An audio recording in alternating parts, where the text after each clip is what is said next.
aga selged kõnelejad palun siia kohe. Teised kõnelejad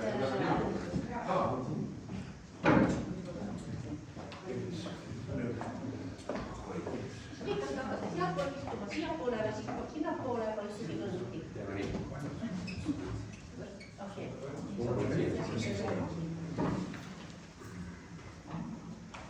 Siin ette ei nii, see siia taha tegiste.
Tere tulemast teile. Kas mind on kuulda? Väga tore. Mul on ääretult hea meel, et te olete saanud tulla Eesti Vaegkuuljate Liidu peaaegu kõige sellisele pidulikumale või tähtsamale sündmusele aastas, mis on siis selged kõnelejad. Ja mul on tõesti väga hea meel, et kõik meie selged kõnelejad selle aastased on saanud ka tulla kohtuma valijatega. Aga see selleks, et meie väike pidulik kontsertaktus algas siis sellise piduliku Euroopa hümniga. Ma ütlen paar sõna ka, mis meid täna siin ees ootab. Siis vestleme, küsime küsimusi, vastame, suhtleme ja siis meie vast loodud väike muusikakollektiiv teeb ühe miniloo veel. Siis on meil võimalik anda kõikidele selgetele kõnelejatele unokujud, auhinnad ja meid ootab nimeline tort teises toas. Enne seda, kui me tordini jõuame, siis saame teha kindlasti pilte, ilusaid. Kõik oleme hästi aktiivselt pildistama, et teadvustada seda toredat sündmust. Ja siis on selline vaba suhtlusvorm. Aga annan üle sõna Ülikirega, Eesti Vaegkuuljate Liidu esinaine.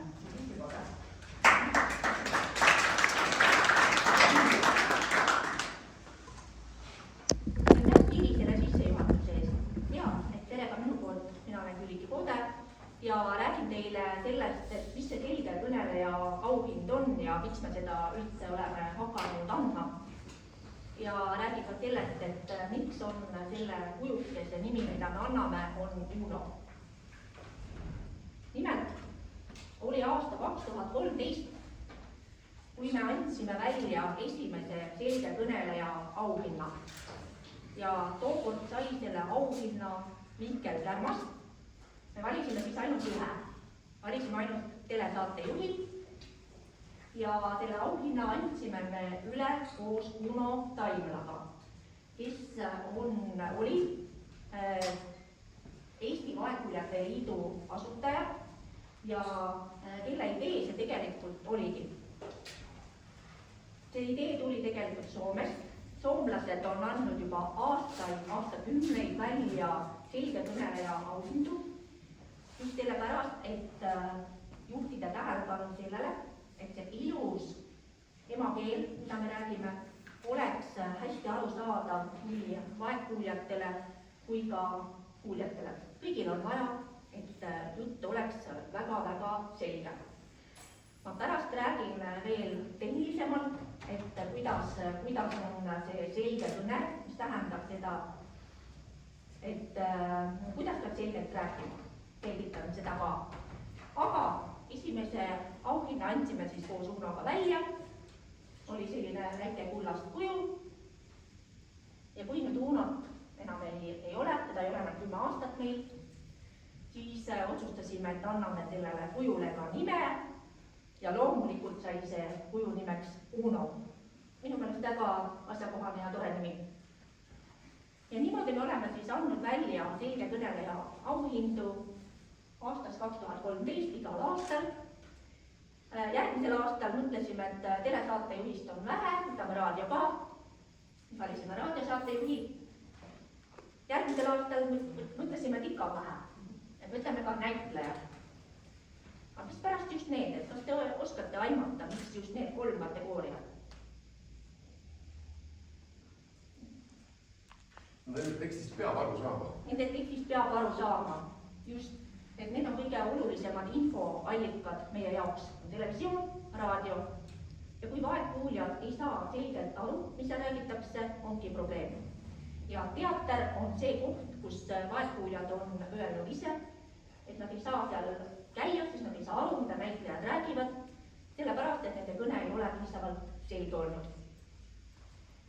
Siis ühel heal aastal me tegelikult võtsime veel ühe kategooria juurde, oli suunamudija. Et noored ka ikkagi kaasatud oleks, sest noored ikka ütlesid, et nemad ei vaata ei televisiooni, ei vaata raadiot, ei kuula raadiot ja teatris hoopiski ei käi, et nendel on omad kanalid. Aga see oli ainult 2 korda. Ja siis me leidsime, et tegelikult on ju olemas podcastid, on olemas ketsugused internetitelevisioonid, lähevad need ka sinna alla. Nii, ja siin on nüüd 2024 viimased selged kõnelejad ja 2025 selged kõnelejad on nüüd meie ees.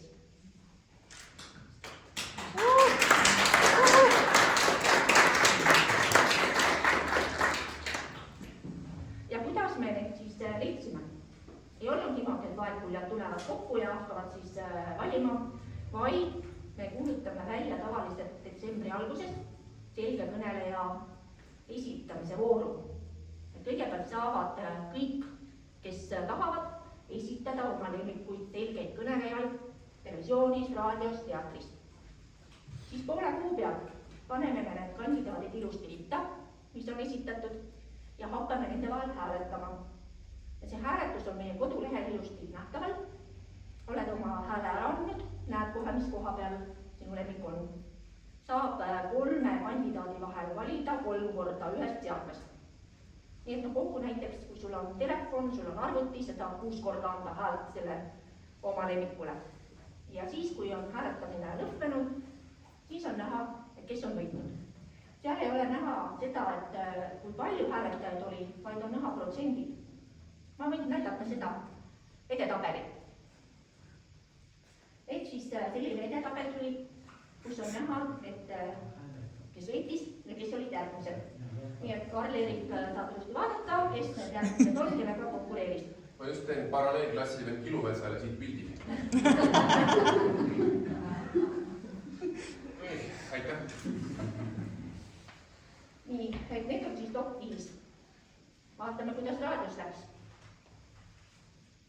Raadios on selline edetabel, et Sandra Sillamaa võitis kohe päris ilusasti. See on Jakob Prosin on iga aasta meil siin edetabelis olnud, see on ju meie linkonna inimene, aga nad ei ole võitnud. ja siis näitlejate seas on siis selline edetabel. aga mis on juba ka seal telesaates käis läbi, et me valime ka ebaselgeid kõnelejaid, eks ole? oi jumal. ma mõtlesin, et seda tabelit hakkab. ei, seda tabelit me teile ei näita.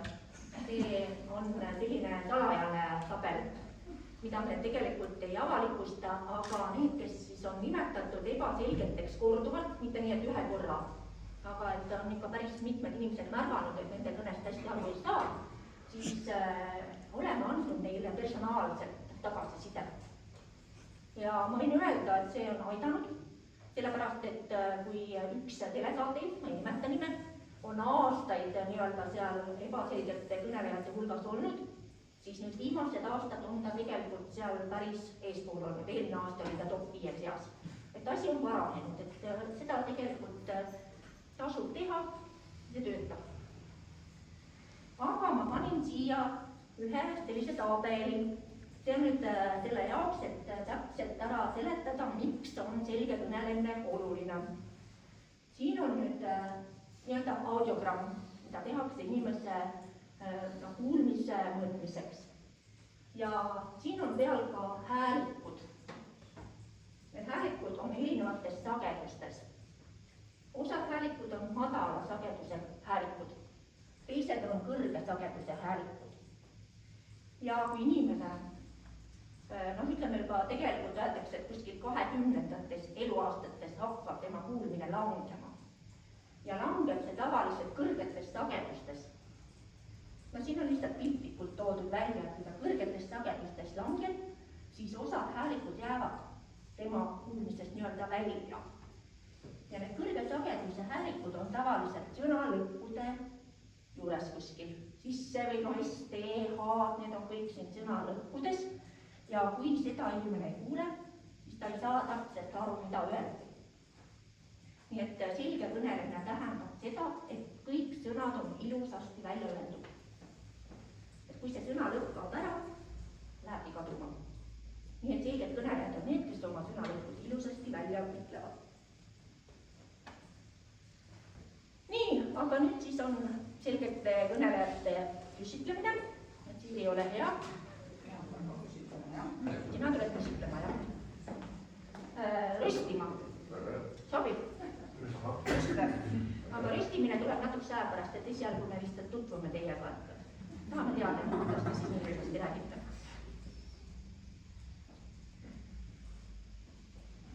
nii, esimene selline traditsiooniline küsimus on meil olnud selline, et mida te sööte, et te nii hästi ja selgelt kõnelete? tere ka minu poolt ja esiteks suur aitäh selle tunnustuse eest. mida me sööme? ma vist ei oskagi sellele vastata, ma pean ütlema, et mul see oli ootamatu esiteks üldse, et ma sellise tunnustuse sain, sest mina arvan, et ma ei ole üldse selgelt kõneleja ise. nii et ma ei oska sellele, ma jätan selle küsimusele vastamata, aga kui ma kuulen siin järgmised kõnelejad, siis äkki sealt tuleb mingi hea vastus.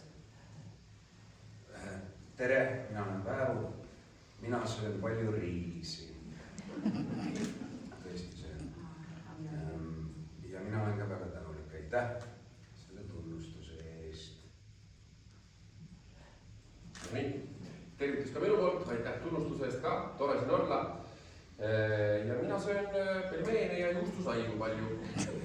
et ma ei tea, kas nüüd perearst ka seda soovitab, aga nii on läinud ja sarnaselt Sandrale tegelikult ega mina ka, ma olen alati vaadanud, nii nagu ma Anu saates ka ütlesin, et ma olen alati vaadanud, et see selline auhind on. Alati vaadanud neid isegi väikse kadedusega, kes seda auhinda saavad ja ise ka mõelnud, et noh, ilmselt mina, ega noh, olen juba 10 aastat telesaateid juhtinud, selgelt kõne ja auhinda saanud ei ole, ju ma seda ei saa. et järelikult olen ikka pudrulõug, eks ole. aga näed, inimene areneb ja õnnestus mul see ka nüüd ära noppida ja ma olen väga tänulik, aitäh teile. ja nüüd tuleb seda taset siis hoida. proovime. Teine küsimus on ikkagi ka see, et miks on teie jaoks oluline eesti keeles ennast selgelt väljendada ja kõiki neid oma väljaütlemisi ka siis nagu Külliki toonitas lõpuni hääldada, et miks see on teie jaoks oluline?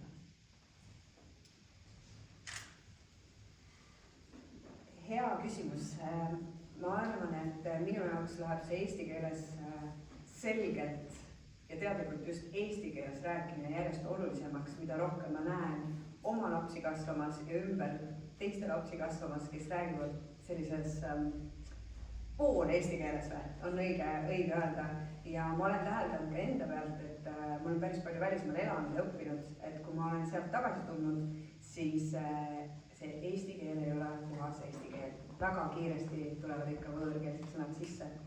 Ja võib-olla minu kirg eesti keele vastu on ka tulnud minu taustast ehk siis pärimusmuusikast. Ja ma olen väga palju kuulanud vanu arhiivisalvestisi ja nii seal, kus vanemad inimesed siis räägivad, aga ka laulavad ja mul on väga suur austus selle keele, nende erinevatega siis murrete. See on veel eraldi teema nende osas ja ma vist järjest rohkem teadlikumalt teen seda. Et seda küll, ma kohe, kui ma sain selle tiitli, siis ma kuulasin natukene enda siis taskuhäälingut, et kas tõesti. Ja mulle tundub, et ma ikkagi, võib-olla ma hääldan sõna ilusti lõpuni, aga mul on probleem sellega, et ma hakkan ühte lauset ja siis tuleb teine lause sisse ja siis tuleb kolmas lause sisse ja siis ma ei teagi, kus see kõik lõpeb. Jah, see sama häda minul ilmtingimata ka, aga minule ka eesti keel väga meeldib. Tõesti, et iga keelega käib kaasas üks mõtteruum ja need mõtted nii, mida saab eesti keeles väljendada, ei saa üheski teises keeles väljendada.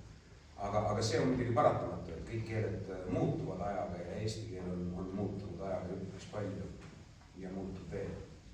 Et see muidugi me peame muret tundma selle pärast, et me ei räägiks neid seda estonglishit, sest et seesama, et me kaotame midagi oma sellest mõtteväljast, aga on paratamatu, et keeled muutuvad ja sellega kaob üks maailm, aga sünnib üks uus ja teine maailm selle asemel. Aga murrete kohta ka, ma vaatasin ka, hommik Anuga saates me käisime, ma ütlesin murre, tegelikult ei tohi öelda murre, sest see tähendab, et nagu keelest on murdunud midagi või tekkinud mingisugune viga, et peab vist tänapäeval ütlema keelekujund, aga minule ka väga eesti keelekujund, vist on nii, on kujund, see sõna peab keegi. Mina mul on esimest korda, ma arvasin, et kõik murre öelda, aga jah, no võt, keel muutub. Ja Päärv ütles ka õige asja, et tõesti, keel ju paneb mingisuguse ühe seltskonna, kes ennast üheks rahvuseks nimetab, ka natuke omamoodi mõtlema, et näiteks eesti keeles on sõna ei viitsi, mida ei ole inglise keeles võimalik tõlkida, sest seda lihtsalt ei ole olemas. Eestlased ei viitsi lihtsalt midagi teha ja see ei ole võimalik inglise keeles öelda, mida sa täpselt mõtled. Et minu jaoks ka keel on see, et kui ma suudan oma tunnete kirjeldamiseks leida mingi täpse sõna, siis mul on kohe selline hea tunne ja lootus, et nüüd see teine inimene, kellega ma räägin, saab aru, mida ma siis tunnen ja mõtlen. Et kui rääkida nagu umbsõnaliselt või niimoodi suvaliselt, siis ei pruugi inimesed lihtsalt aru saada, mida sa mõtled ja kui sa mõttekaaslase leiad, siis on ju elu palju korral. Nii et see on vastus sinu küsimusele, miks nii-öelda keele selline arendamine ja see püüdlus hästi rääkida on oluline. Ja meie poolt selline küsimus ka, et kas teil on endal lähedaste hulgas või olete kokku puutunud vaegkuuletu inimese selle, kes ei kuule hästi või kuulmine on langenud? On teil endal kokkupuudet lähiringkonnas? Minu enda kuulmine on langenud. Ehk siis olen ka teinud seda testi ja muusikuna, ma ei tea, kuidas sul on, aga me kasutame kõrvamonitore, mis valatakse meie kõrvade järgi ja väga tihti mina küll panen selle liiga valjuks, et ikka laval oleks hästi mõnus endal ka, aga läbi selle, et see vali helgi läheb nii tugevalt kõrva, siis mina olen seda tõesti teinud ja mul on teatav kuulmislangus kuskilt maalt siis. Aga mul on kirjutanud mitmed inimesed ka ja täpselt selle taskuhäälingu eest tänanud, et nad saavad kuulata ja ma tean, et on ka kirjutatud, et oodatakse, et raamat tuleks siis audioraamatuna. Et jah, aga muud sellist kokkupuudet minul ei ole. Minul on ka kuulmine jäänud halvemaks, elukaaslane peab vahel ütlema 3 korda mu nime, kui ma tähelepanu pööran. Minul, ma nüüd, kuidas need terminid, et ma nüüd eksin kindlasti, tähendab vaegkuuljad, aga me Draamateatris kunagi tegime tükki, kus siis olid viiplejad, ehk siis päris mitte nii-öelda, siis mitte see ei ole vaegkuulmine, vaid siis on pigem oli jah. mingisugune aste vaegkuulmisest, ma saan aru jah ikkagi, ja siis sai viipekeelt õpitud. Ja siis ma puutusin kokku selle, mäletan selle probleemiga, et kuidas neid on Eestis ka, neid on palju neid ja seal tekivad need hõimud, samamoodi keeled, see on murded ja see kõik on õigus. Ja, no mul on kokkupuude tegelikult perekonnas olemas, et minu isapoolsed mõlemad vanavanemad olid elu lõpu otsas, olid väga sellised tõsised, väga kõva kuulmisega. Ja kui nad töötasid Kohtla-Järve soojuselektrijaama turbiini kõrval ja sellel ajal kuulmiskaitse oli täiesti tundmatu mõiste, siis nad lihtsalt nende töö tõttu elu lõpus praktiliselt seltskonnas ikkagi nad kahjuks ei saanud osaleda, nad ei saanud vestelda ennast, nad lihtsalt ei kuulnud, mida laua ääres räägitakse. Mu isa tegelikult, kes on eluaeg olnud jahimees ja lasketiirus lasnud ilma kõrvatroppideta, ma juba nüüd tunnen, kuidas ma pean talle ütlema natuke teistmoodi hääldades asju. Ehk et see on minu kogemuses läinud põlvkonniti kogu aeg natuke paremaks, aga ainult natukene. Et ütleme, eks ma ise ka noorena olen bändi prooviruumis ikkagi täiesti jaburate nivoodega kuulanud seda muusikat ja seisnud trummikaldrikute kõrval ja see on oma jälje jätnud. Nii et mul on selline tunne, et me oleme vist Eestis veel natuke sellest kaugel, et näiteks mees, kes kodus naelapüssiga lööb fassaadi, et ta paneks omale kõrvad klapid pähe. Et ma ikkagi näen ka tänaval ehitustel, kuidas mehed teevad väga paljusid töid ilma igasuguste kaitsmeteta. Ei viitsi, täpselt. Ei viitsi. Ja kahjuks nii on, et nagu teadlased ütlevad, siis kuulmisnärv, kui ta on ühe korra kahjustada saanud, ega seda vist ei taasta ja veel teadus. Ja ikkagi kuulmist tuleb kaitsta ja ma arvan, et mida noorem generatsioon peale tuleb ja mida rohkem teie teete teavitustööd, siis järjest paremaks see läheb, aga minna on ta küll, ma arvan. On. Aitäh. Aga nüüd on üks väike selline ülesanne ka teile. Külliki valmistas siin ette. Ole hea. Eksam kas siin.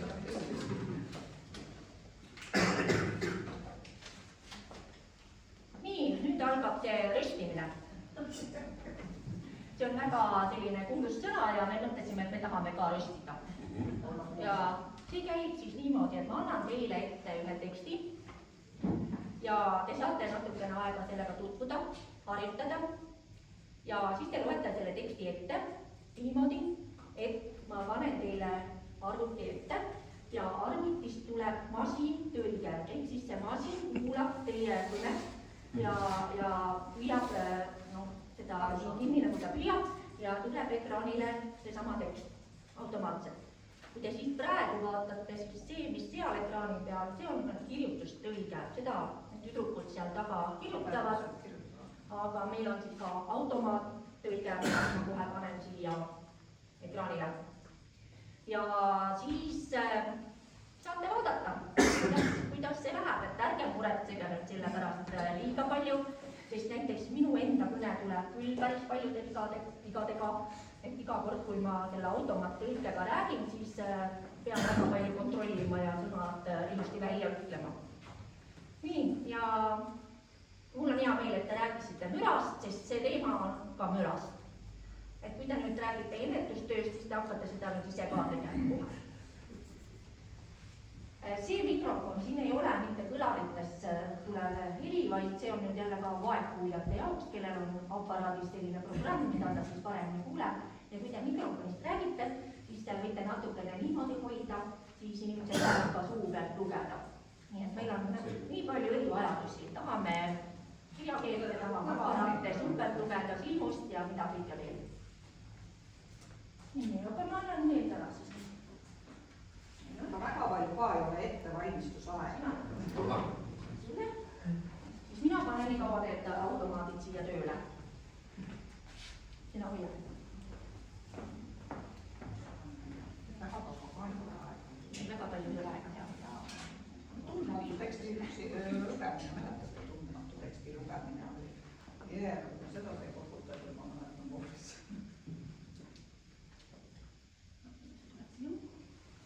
Tere! See ka tulema. Suureks.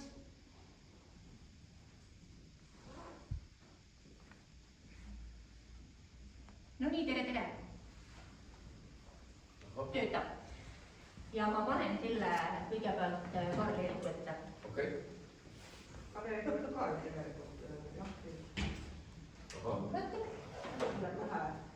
Mida kuuleb siin? Kuulab mind arvutis. Ja, siin on mikrofon, et sa saad vaadata, kuidas sul siin läheb ja teised saavad ekraanil vaadata. Aga mikrofon ka siis igaks juhuks. Siis need, kes sellega kuulata saavad ka sellega. Nii. Võib jah.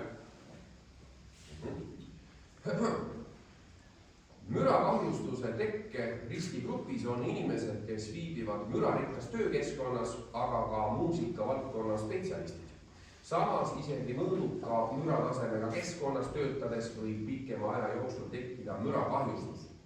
Kuulmiskaitseks on erinevaid kõrvaklappe ja troppe, mille mürasummutuse aste sõltub kasutusvaldkonnast. Näiteks töökeskkonnas kasutamise kõrvatropid erinevad muusika ning motospordi jaoks mõeldud kuulmiskaitsevahenditest.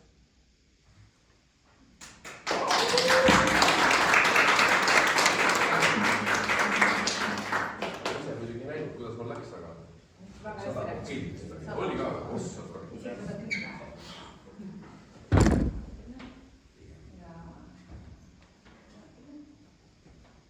Alustame uuesti. Mürast põhjustatud kuulmiskahjustust on võimalik vältida. Teadlikkus erinevate helide müratasemest aitab otsustada, kui kaua saab ohutult mürarikkas olukorras viibida ning millisel juhul peaks kasutama kuulmiskaitsevahendeid. Isegi igapäevahelid võivad olla üsna paljud. Mida palju on heli, seda vähem saame selle heli läheduses viibida ilma, et riskiks kuulmiskahjustusega.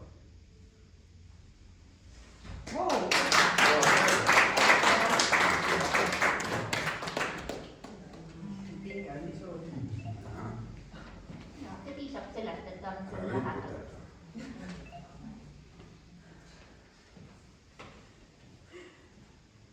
Meelelahutuslik müra saadab inimesi igapäevaselt, mille tõttu ei ole mürakahjustus ainult tööalane probleem. Meelelahutusliku müra alla kuulub näiteks muusika, kaasa arvatud kontserdid, kino, hobidest tingitud müra, näiteks motosport.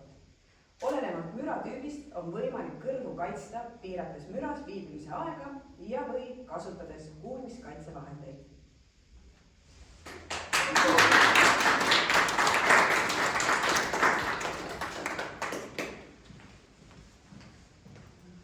Minu arust väga hästi läks. Ja oli kohe näha, et inimesed hakkasid liigutama, et sõnalõpud oleks välja öeldud. Mõjub hästi, mulle ka mõjub tavaliselt väga hästi, kui ma selle juures olen, ma tean, et ma pean ilusasti rääkima. Nii, aga nüüd, enne veel, kui me auhinna anname, on meil mõned asjad. Nimelt, need, kes teid hääletasid, teid valisid, nende vahel loosime välja ka auhindu. Ja teie olete need fortunad, kes saate nüüd valida, kes need auhinnad võidavad. Sigi on valmis pannud juba. Sigi on valmis pannud nimed, siin nimeküsikesed, kõik on siin kokku volditud mul, et igaüks võtab siis ühe sedeli.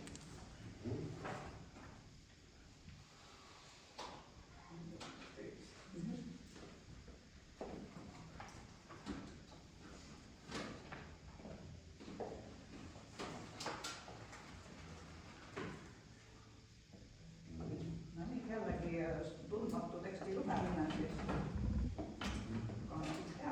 Esimene auhind. Esimene auhind Taile Tähele. Taile Hiim!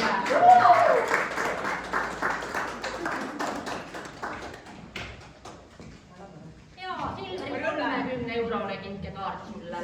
Tubli käekaart. Saad kohe.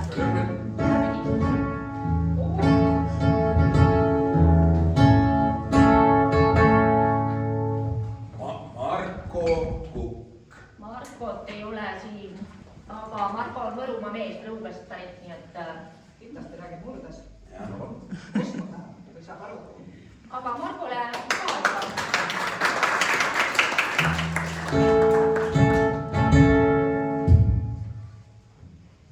Elikar Mustonen. Elikar. Tema on Tartu mees, nii et ei ole teda ka siin, aga Elikarile siis ka.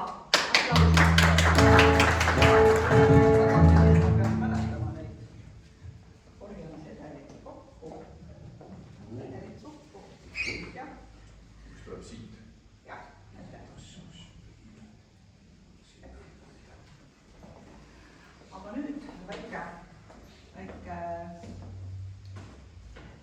pilli vahepala ja siis anname üle ahau.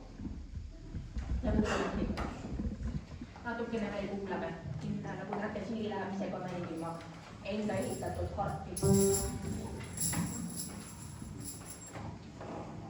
Ja nüüd võivad selgelt kõnelejad ennast vabalt tunda, see ei ole mingi eksam, kõik saalisviibijad võite kaasa nipsu ja plaksu lüüa.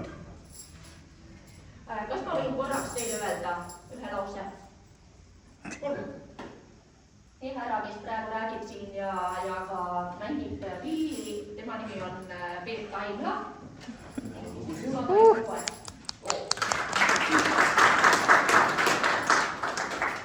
Ja tegelikult seal taga reas istub Uno Taimla tütar Pille ja tema kõrval veel Uno abikaasa Maie, nii et saate Pille meile Uno.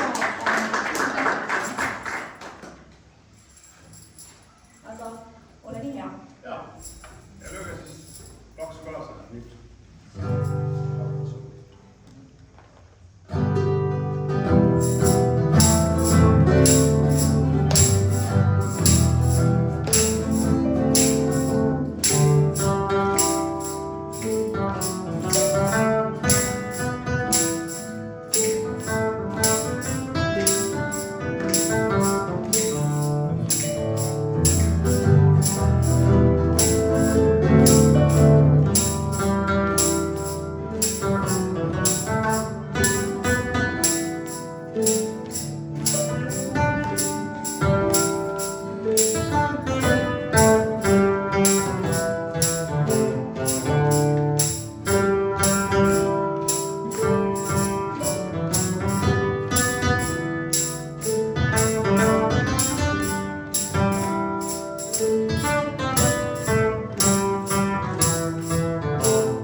ja nüüd kuulame Eesti rahvaliku kriisi. Siiri Kahamägi, rahvil. Ja meie peale saate, jah.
me oleme mõned kuud esutajalisi kokku saanud ja proovinud niimoodi, et erivajadustega inimestel oleks ka rõõm vaba aja sisustamisel, et nad saavad proovida pillimängu ja seda me tahame jätkata.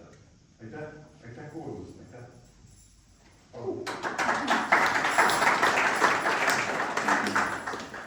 Tegelikult nad on siin vist teist korda esinevad ja kõik ansambli liikmed on erivajadusega, on vaegkuuljaid, on nägemislangusega, on ka muude selliste probleemidega inimesed. Ja täitsa hästi. Ei taha esimesena praegu. Ei teinud praegu kohe ühte bändi. Kuulaja oli seal väga mõnus olla, kui teised esinevad. bänd hingega mängib. Nii, aga nüüd siis kaua oodatud hetk.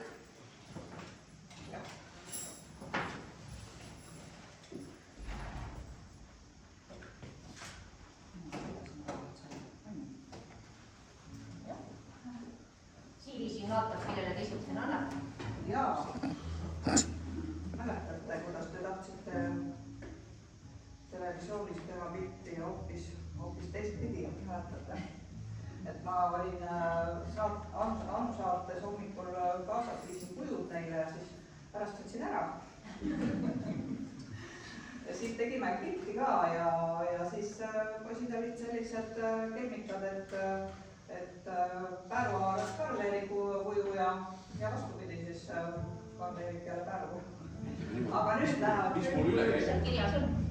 Siin kirjas on Eesti Vaegkuuljate Liit tunnustab selge kõneleja aastal 2025 raadios Sandra Sillamaa.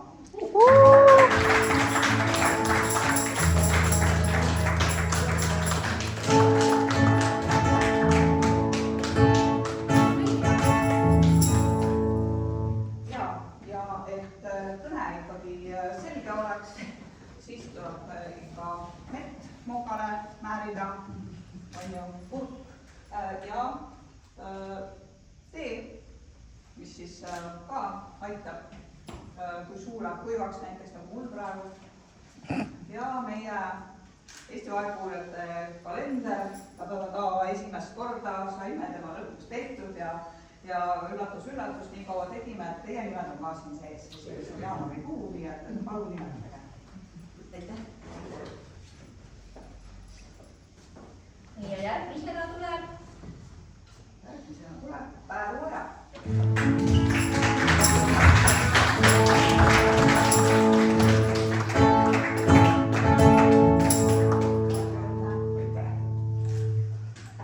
Pärnu peal on samamoodi teekapp ja meekott ja kolmas selge kõneleja. arva ära, kes see nüüd tuleb.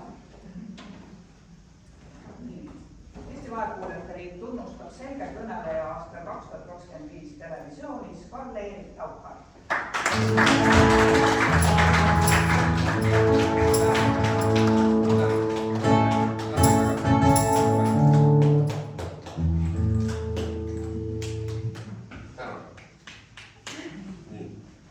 Me teeme muidugi kohe ametlikud pildid ka, et ja saame siis teisest sorti sööma, aga enne teeme pildi ära. Ma tean, et Sandra ütles, et temal on natuke kiire, eks. Aga me loodame, et saame pildid kenasti tehtud jõudma. jõuame, ja torti jõuab ka ikkagi. Kas tort täna jääb?